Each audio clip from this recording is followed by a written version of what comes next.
नमस्कार दोस्तों। कैसे हो आप सभी? आशा करता हूँ बहुत अच्छे होंगे और अपनी परीक्षा की तैयारी कर रहे होंगे। तो जितने भी मेरे स्टूडेंट्स हैं या मेरे मित्र हैं या मेरे भाई बहन हैं, उन सभी को भाई आज मैं प्रयास करूंगा कुछ ऐसी बातें बताने के बारे में कि जो आपके एग्जाम होने से पहले या एग्जाम के दौरान जो गलतियां आपसे होती हैं या जिन गलतियों को आप सुधार कर परीक्षा में अच्छा परफॉर्मेंस दे सकते हो, वो सारी बातें आज हम डिस्कस करेंगे। तो हमारा आज का जो मेन पॉइंट रहने वाला है, एग्जाम अटेम्प्ट करने का सही तरीका, पेपर सोल्व कैसे करें, किन गलतियों से बचें। तो आज की इस कक्षा में मैं उन सभी महत्वपूर्ण बातों के बारे में बताऊंगा जो आपको जाननी बहुत जरूरी है। क्योंकि भाई मैंने भी बहुत सारे एग्जाम दिए, लगभग 7 से 8 एग्जाम दिए हरियाणा के, और सभी में मेरा स्कोर लगभग 80+ रहा है। तो उसी आधार पर, उसी अनुभव के आधार पर मैं आज आप सभी स्टूडेंट्स को कुछ बहुत महत्वपूर्ण बातें बताने वाला हूं। भाई जिन विद्यार्थियों का अपना खुद का तरीका है परीक्षा को अटेम्प्ट करने का, तो मैं उनको यही कहूंगा भाई, अगर कुछ बातें आपको अच्छी लगे तो आप अपने तरीके में इनको एडजस्ट कर लेना। अदरवाइज आप अपने तरीके से अगर बेहतर परफॉर्मेंस कर रहे हो तो आप अपना वही तरीका अपना के रखिएगा। लेकिन जो विद्यार्थी परीक्षा के दौरान किसी मेथड का प्रयोग ही नहीं करते, उन बच्चों के लिए ये कक्षा बहुत महत्वपूर्ण रहने वाली है। और आशा करता हूं आप सभी बिंदुओं को बहुत अच्छे से सुनेंगे और उनको अपनी जिंदगी में या आने वाले जो एग्जाम में उसमें अमल में लेकर आएंगे, और जरूर आपको बहुत बेहतरीन रिजल्ट मिलने वाला है। तो ध्यान से देखिएगा भाई। सबसे पहले आपको क्या करना होगा भाई, देखो परीक्षा होने से पहले जो हमारा एक्सपीरियंस रहा है भाई, उस आधार पे मैं आप लोगों को बता देता हूं। हमें अपना जो भी गंतव्य स्थान है, जहां हमें पहुंचना, जहां भी एग्जाम सेंटर आया है, वहां पर हमें परीक्षा की तिथि से एक दिन पूर्व ही पहुंच जाना चाहिए। अब आप कहोगे कि सर नहीं, ऐसा नहीं होता सर, इवनिंग शिफ्ट का एग्जाम है तो मैं क्यों पहले पहुंचूं? भाई पहले पहुंचने का एक कारण होता है कि आपका जो शरीर है, मान लो थकावट में है, तो थकावट में आपकी परीक्षा पे प्रभाव पड़ेगा। तो आप अपने रूटीन को वैसे ही बरकरार रखिएगा जैसा आपका आज का रूटीन है। आप जैसे जिस प्रकार से घर बैठकर तैयारी कर रहे हो, तो उसी प्रकार से आपका पेपर देने का स्वभाव होना चाहिए, परिस्थिति होनी चाहिए। ठीक है भाई। तो आपको क्या करना होगा, एक दिन पहले ही पहुंचना भाई। और जो विद्यार्थी जिनका इवनिंग शिफ्ट का भाई, अगर वो एक दिन पहले नहीं पहुंच पाते, तो वो मॉर्निंग सेशन में ही सुबह सुबह जल्दी पहुंच जाना। अब उससे आगे का जो पॉइंट रहने वाला कि हम भाई पहले पहुंच गए, पेपर से एक दिन पहले भाई, जो पेपर से पहले वाली रात होती है, उस दिन हमें जबरदस्त वाली नींद लेनी होती है।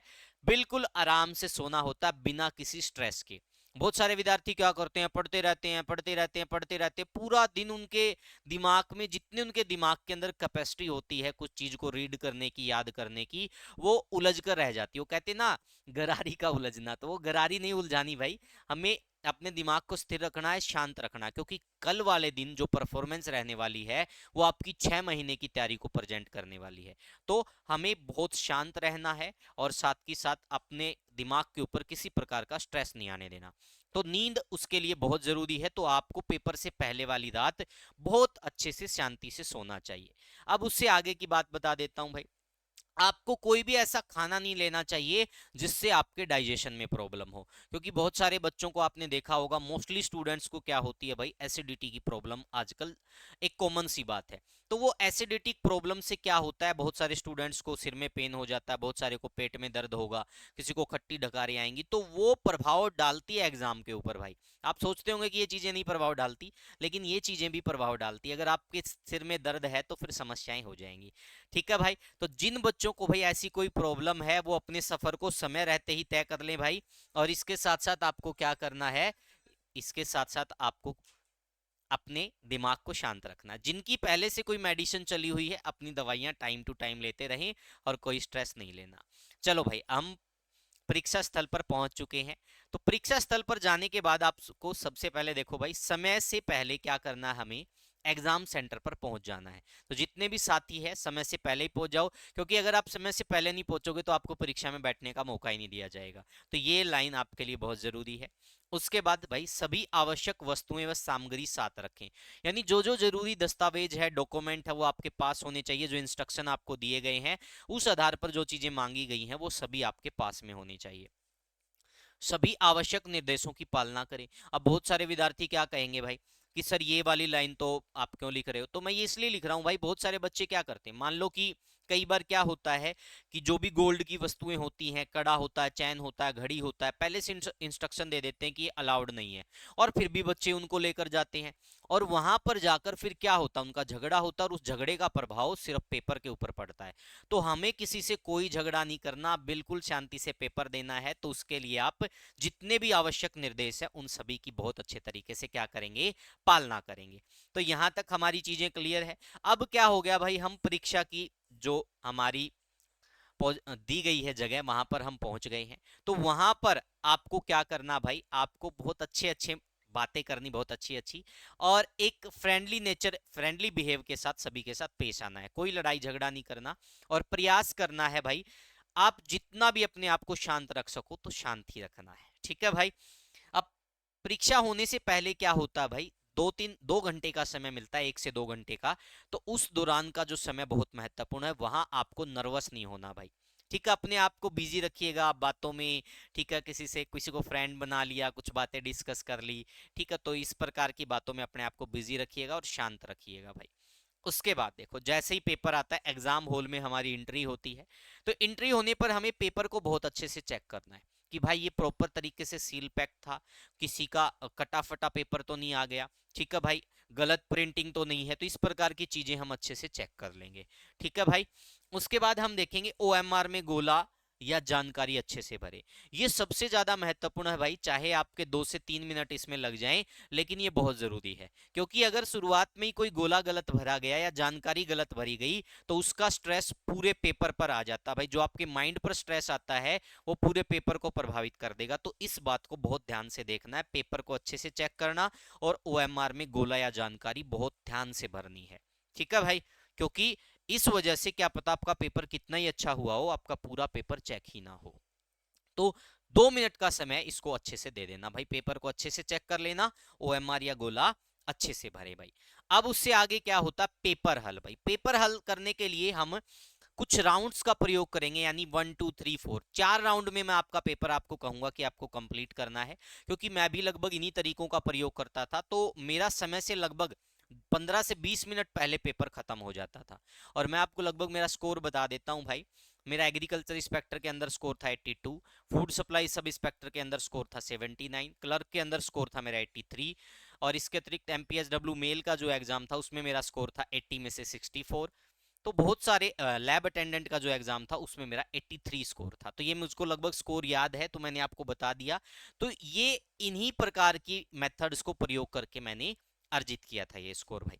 अब उसके बाद देखिएगा भाई, पेपर हल। तो पेपर हल करने के लिए हमें क्या करना होगा, हमारा पहला जो राउंड रहेगा पेपर हल करने का, कि जो प्रश्न आपको आते हैं उन सभी प्रश्नों का गोला भर दें।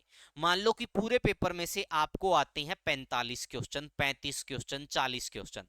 तो आप उसको कितनी देर में कर देंगे, मैक्सिमम आप उसको 20 से 25 मिनट में कर देंगे भाई।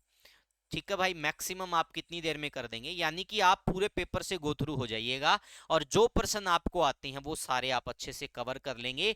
तो 20 से 25 मिनट के अंदर आपको लगभग लगभग आपके 35 से 40% ठीक हो जाएंगे। ठीक है भाई। तो एक तो ये समस्या नहीं रहेगी कि मुझे ये प्रश्न आता था और मेरा तो गोला गलत भरा गया जी। ठीक है, मुझे आता था, हड़बड़ाहट में ये हो गया। तो हड़बड़ाहट को खत्म कर दो, जो आपको आता है उसका गोला भर दो भाई। ठीक है, ये मौका ही मत दो अपने आप को भी और किसी दूसरे को कहने का भी कि भाई तुम्हारा परफॉर्मेंस अच्छा नहीं रहा। तुम पहले यही काम करो, जो प्रश्न आपको आते हैं उन्हीं प्रश्नों का आप गोला भर दीजिए। अब उसके बाद भाई, इस फर्स्ट राउंड में हमें स्किप मेथड का प्रयोग करना है। अब बच्चे कहेंगे कि स्किप मेथड क्या होता है। स्किप मेथड का मतलब है हमें ऐसे किसी प्रश्न के ऊपर नहीं उलझना जहां पर हमारा समय व्यर्थ हो। हमें ऐसे किसी भी पर्सन के ऊपर नहीं उलझना जहां हमारा समय व्यर्थ हो। यानी कि हमें फर्स्ट राउंड में उन्हीं प्रश्नों को कवर करना है जो हमें आते हैं, और आते हैं उन्हीं का हम गोला भर देंगे भाई। और जो हमको डिफिकल्ट लगता है, कैलकुलेशन वाले हैं या फिर ज्यादा समय लेने वाले हैं, कंफ्यूज कर रहे हैं, तो आप 5 से 7 मिनट व्यर्थ ही करोगे। आप उनको क्या करो, इससे अच्छा स्किप मेथड यूज करो, उनको छोड़ते चलो भाई, बाद में देखेंगे। तो पहले राउंड में आपके 35 से 40% बहुत आसानी से 20 से 25 मिनट में कवर हो जाएंगे, इससे भी कम समय में। फिर हमारा सेकंड राउंड आता भाई। सेकंड राउंड में हम क्या करेंगे भाई, जिन प्रश्नों में 2 ऑप्शन में डाउट हो मान लो ऐसे लगभग लगभग आपको 15 से 20% मिलेंगे जहां आपको 2 प्रश्नों में डाउट होगा कि ये भी हो सकता है, ये भी हो सकता है। 2% ऑप्शन आपको पता होगा कि यहां पर आंसर ये नहीं होना, लेकिन 2 ऑप्शनों में आपको क्या मिलेगा, डाउट मिलेगा भाई। मान लो कि ए, बी, सी और डी है, तो इसमें हम क्या करेंगे भाई, हमें पता है सी और डी इसका उत्तर नहीं होना, तो ये तो एलिमिनेट वैसे ही हो गए। अब बच गए क्या, ए और बी। तो ए और बी 2 ऑप्शन है और उनमें से डाउट है कि उत्तर क्या होगा, तो हमें सेकंड राउंड में इस प्रकार के प्रश्न करने हैं। इसको हम बोलते हैं एलिमिनेशन मेथड भाई। इसको हम क्या बोलेंगे, एलिमिनेशन मेथड बोलेंगे, कि हम इसमें से क्या करेंगे भाई, एक ऑप्शन को काट देंगे और इसमें संभावना होती है कि आपके 50 to 60% क्वेश्चन क्या होंगे, ठीक होंगे भाई। ठीक है, 50 to 60% पर्सन क्या हो जाएंगे, आपकी संभावना बनती ठीक होंगे, क्योंकि आप अच्छे से इन पे 1-2 मिनट का समय दे सकते हो। तो इसमें मैक्सिमम हमारे 15 से 20 प्रश्नों में से क्या होगा, 8 से 7 या 10 क्वेश्चन हमारे ठीक हो जाएंगे। तो ये हमारा सेकंड राउंड रहेगा। इस पे भी हम ज्यादा समय नहीं लगेगा, क्योंकि 2 ऑप्शन में से एक ही को तो टिक करना है, तो ये वाला हमारा हो जाएगा। उसके बाद हमारा जो थर्ड राउंड रहेगा वो रहेगा लॉन्ग कैलकुलेशन, कंफ्यूजिंग और राइट रॉन्ग का। अब बहुत सारे बच्चे कहेंगे कि sir long calculation, long calculation का मतलब है कि हमें कोई लंबी कैलकुलेशन करनी पड़े, तो इस प्रकार के प्रश्न हम थर्ड राउंड में करेंगे भाई। कंफ्यूजिंग भाई, कंफ्यूजिंग का मतलब एक और 2 ऑप्शन वाले नहीं, चारों ही ऑप्शन अपने को क्या लगे, कंफ्यूजिंग लगे, या 3 ऑप्शन कंफ्यूजिंग लगे, तो उसको हम इसमें कवर करेंगे। और एक राइट और रॉन्ग भाई। राइट रोंग वाला यहां पर मैंने क्यों लिखा, क्योंकि ज्यादातर प्रश्न हमारे 3 से 4 प्रश्न ऐसे आते हैं जिसमें सत्य और असत्य के बारे में पूछा जाता है, और ऐसे प्रश्न बहुत आसान होते हैं, लेकिन हम हड़बड़ाहट में गलत कर देते हैं। इसलिए इसको मैंने थर्ड राउंड में लिया है कि भाई हम राइट और रोंग वाले को अच्छे से पढ़ के फिर उसका जवाब देंगे। ठीक है भाई, तो ये वाला हमारा थर्ड स्टेप रहेगा। फोर्थ राउंड में क्या रहेगा भाई, जो प्रश्न आपने पहली बार ही देखे हैं, आप कुछ समझ ही नहीं पा रहे कि ये प्रश्न आ कहां से गया, तो वहां पर हमारे बहुत सारे तरीके होते हैं। तो इसमें हम क्या करेंगे, उन प्रश्नों के उत्तर देंगे जो आपको बिल्कुल भी नहीं आते और आपको लगता है कि ये महाभारत ये कहां से आ गई। तो इस प्रकार के प्रश्नों के लिए बहुत सारी अप्रोच होती है भाई। अगर आपको लगे कि किसी में से भी 4 ऑप्शन दिए गए हैं, ए, बी, सी और डी, आपको लगता है कि बी वाला जो ऑप्शन है इसमें स्टेटमेंट लंबी दी गई है, बाकी में छोटी दी गई है, तो हमारा मोस्टली माइंड रहता है कि हम इसकी तरफ जाते हैं, जो सही भी होता है। क्योंकि एक स्टेटमेंट को कुछ लंबा खींचना, यानी कि एग्जामिनर क्या चाह रहा है, कहीं ना कहीं देखो हो सकता है हर जगह ये तरीका सेट नहीं बैठता, लेकिन पॉसिबिलिटी बनती, इसमें 60% की पॉसिबिलिटी होती है कि उत्तर रहेगा। तो जिसमें आपको ये लगे कि भाई कोई भी लॉन्ग ऑप्शन है उसका डिटेल में दे रखा, तो आप उसकी तरफ जा सकते हो। इससे अलग क्या होता भाई, इससे अलग मान लो आपको क्या मिलता है, जहां पर भी आपको ए व सी दोनों या उपरोक्त सभी का कोई ऑप्शन मिले, तो वहां भी आप टिक करने में कतई भी हर्ज मत कीजिएगा, क्योंकि इस प्रकार के प्रश्नों में से 60% क्वेश्चंस के उत्तर क्या होते हैं, अगर ए व सी ऑप्शन में दिया है और उपरोक्त सभी ऑप्शन में दिया है, तो 60% चांसेस होते हैं कि वो उसका उत्तर है। उसके बाद भाई जब ये रहे कि भाई हम इसमें भी विफल रहे, हमें कुछ भी नहीं आ रहा, समझ में ही नहीं आ रहा, तो हमारा एक तरीका क्या होता भाई, जो हम एक तरीका मानते हैं, सभी पढ़े लिखे स्टूडेंट्स हैं वो मोस्टली ये यूज करते हैं भाई। आप क्या करो भाई, आप अपने अंदर मन में धारणा कर लीजिए भाई, पूरे पेपर का एनालिसिस करके देखिएगा कि कौन सा ऑप्शन ज्यादा आ रहा है। ठीक है भाई, तो आप क्या कर सकते हो भाई, किसी भी एक ऑप्शन पर ए, बी या फिर सी या फिर डी, जिस भी ऑप्शन पे आपका मन टिके, आपको कुछ भी नहीं आता, तो आप इनमें से किसी भी एक ऑप्शन को चूज करके बाकी बचे हुए सभी प्रश्नों का गोला फिलअप कर सकते हो। तो यहां भी आपकी प्रोबेबिलिटी बनती है कि आपके 25 से 30% क्वेश्चन ठीक हो सकते हैं भाई।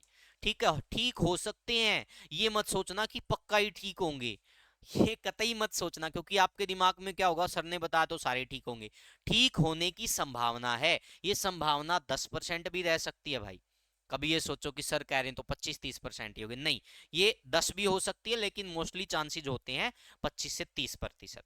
और उसके बाद भी अगर आप कुछ समझ नहीं आ रहा, तो भाई हम कॉमनली क्या, हरियाणवी लोग क्या करते हैं, हम एक कहावत होती है, आता पाता तोआ ताता, तो जहां पर तोआ ताता हो गया वहीं पे ऑप्शन टेक आते हैं। तो आप ये तरीका भी कर सकते हो, क्योंकि मन को खुश करने के लिए कुछ भी किया जा सकता है। जब आपको कुछ आ ही नहीं रहा, तो आप किसी भी तरीके का प्रयोग कर सकते हो। तो इस तरीके से आप कर सकते हो। उसके बाद क्या है कि किन गलतियों से हमें बचना भाई, एग्जाम में हम किन गलतियों से बचे, क्योंकि ये बहुत जरूरी है भाई। यहां पर अगर आपने कोई गलती कर दी तो समस्याएं खड़ी हो जाएंगी। जल्दबाजी में कोई गोला नहीं भरना भाई। जल्दबाजी में क्या नहीं करोगे आप, कोई गोला नहीं भरोगे। मोस्टली स्टूडेंट क्या करते हैं, जल्दबाजी में हड़बड़ाहट में गोला फिलअप कर देते हैं और उनको बहुत ज्यादा समस्या आती है फिर, क्योंकि गोला गलत भरा गया, पता चल गया, दिमाग पे स्ट्रेस आ गया, पूरा पेपर बिल्कुल पूरे पेपर का नाश हो जाता है। उसके बाद पतली नोक वाले पेन का प्रयोग न करें भाई। बहुत सारे बच्चे क्या करते हैं, पतली नोक वाला पेन लेंगे भाई और गोला भरने में ऐसे ऐसे ऐसे ऐसे लगे रहेंगे लगे रहेंगे लगे रहेंगे। एक मोटी पेन का लेंगे, देखो ये वाला मैंने लिया पतली पेन का, ठीक है, ये पतली पिन थी। अब मैं देखो मोटी पिन वाला लेता हूं तो कितना समय लगा, आधा समय लगा और पूरा गोला भर गया। तो हमें क्या करना है भाई, इससे हमारा समय बचेगा कि पतली पेन की नोक का हम प्रयोग नहीं करेंगे, मोटी पेन वाले जो पिन पेन की पिन होती है मोटी, देखो ये वाली पतली है और इस तरफ से क्या मोटी, तो हम मोटी वाली यूज करेंगे ताकि हमारा कम समय लगे और कम समय में गोला भर जाए। गोला भरते समय ज्यादा समय ना लगाएं। कुछ बच्चे क्या करते हैं, बिल्कुल गोला भरते हुए क्या करने लग जाते हैं, उनको अगर छोटा भी यहां भी स्पेस नजर आ गया ना इस प्रकार का, ऐसे स्पेस नजर आ गया, तो वो ऐसे घुमाते रहेंगे घुमाते रहेंगे घुमाते रहेंगे। इससे कुछ नहीं होना भाई, आपका आंसर एक ही मिलना, आपको उसका नंबर एक ही मिलेगा, ठीक है, 5 नहीं मिलने। तो ज्यादा समय ना लगाएं। ओएमआर में गोला गलत भरने पर ओएमआर से छेड़छाड़ ना करें। बहुत सारे स्टूडेंट क्या बनते हैं, ओवर स्मार्ट बनते हैं। ओवर स्मार्ट यहाँ पर नहीं चलता भाई, क्योंकि जब आपकी ओएमआर सीट चेक होती है तो वो ओवर स्मार्ट पकड़ी जाती है भाई, जो आपकी ओवर स्मार्टनेस होती है वो पकड़ी जाती है। तो ओएमआर में गोला गलत भरने पर आप कोई भी ओएमआर से छेड़छाड़ ना करें, ना स्ट्रेस लें। गलत भरा गया तो भरा गया, दो गोले कभी ना भरे, अगर भरे भी जाएं तो छोड़ दो, उस पर कांटा मारने की जरूरत नहीं है, उसको कुचरने की जरूरत नहीं है, ठीक है। तो इस प्रकार के कार्य ना करें।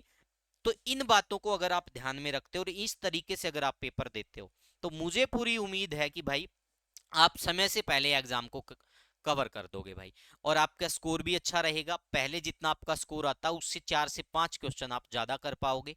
आशा करता हूं आपको ये सारी बातें अच्छी लगी होंगी भाई, और अगर अच्छी लगी है तो आप इन सभी बातों को अपनी जिंदगी में भाई प्रयोग में भी लेकर आओगे। क्योंकि देखो कोई भी एग्जाम हो भाई, आपको पता है आप 6 महीने बहुत जबरदस्त तैयारी करते हो, लेकिन अगर आपने जिस दिन आपका पेपर है उस दिन आपकी मनोस्थिति ठीक नहीं है, उस दिन आपका मेथड ठीक नहीं है, तो आपकी 6 महीने की मेहनत जीरो हो जाएगी, साल भर की मेहनत जीरो हो जाएगी। तो अपने आप को बहुत टेक्निकल तरीके से तैयार करके जाना है, शांत रखना है, अच्छे से पेपर देना है। तो पेपर से पहले मेरी ये सभी बातें हैं, आशा करता हूं आपके लिए लाभदायक होगी। और जिस बच्चे को लगता कि मेरा कोई मेथड ही नहीं है तो आप इस मेथड को प्रयोग कर सकते हैं, या जिस बच्चे को ये लगता कि इस मेथड में से कुछ बातें मेरे काम की हैं तो वो बच्चा उन बातों को ले सकता है।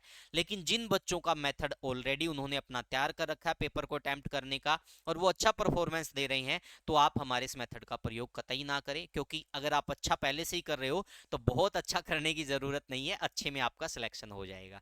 ठीक है भाई, तो आज के लिए इतना ही। हमारे इस यूट्यूब चैनल को सब्सक्राइब कर लीजिएगा सभी साथी, और साथ के साथ आपको क्या करना होगा भाई, हमारा टेलीग्राम चैनल ज्वाइन करना होगा। तो हमारे टेलीग्राम चैनल का क्या नाम है, तो जितने भी साथी हैं उन सभी को मैं बता देता हूं, हमारे टेलीग्राम चैनल का नाम है free education with Bhargav sir.